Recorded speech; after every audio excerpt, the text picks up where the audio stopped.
Unpacking the Buddha's First Discourse. Episode 8. The Origin of Suffering. First, what do we even mean by unpacking? We can define unpacking as the intense scrutiny of traditional Buddhist and Zen texts, a scrutiny that often breaks down the texts, sentence by sentence, phrase by phrase, and occasionally word by word. And why even unpack at all? Because not all of us have the opportunity to regularly engage with a living, breathing, enlightened teacher.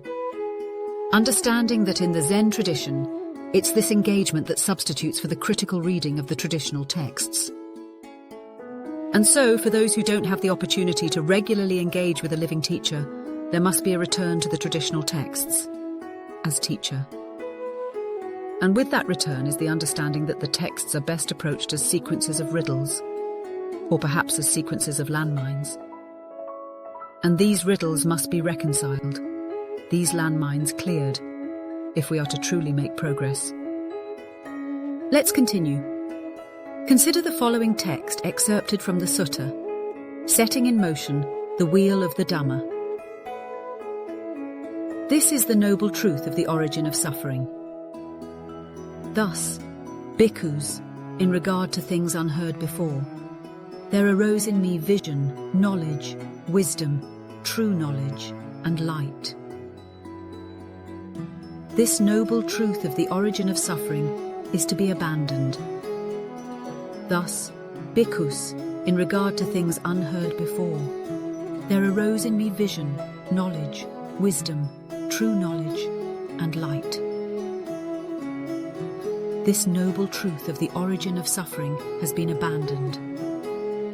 Thus, bhikkhus, in regard to things unheard before, there arose in me vision, knowledge, wisdom, true knowledge, and light.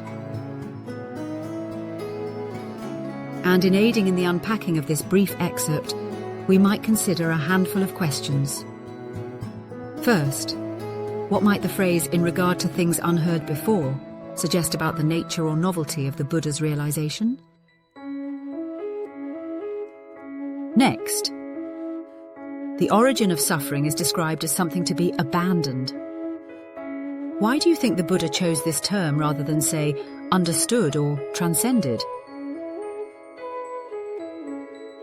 Each statement ends with the same phrase: there arose in me vision, knowledge, wisdom, true knowledge, and light.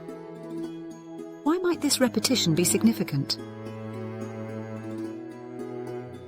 The three statements describe a progression: recognizing the truth, understanding it must be abandoned, and finally having abandoned it. What does this structure tell us about the process of liberation?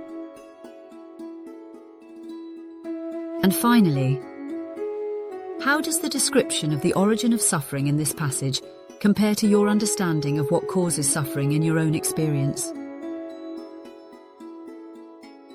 And so, we're now into the meat of Buddha's first discourse.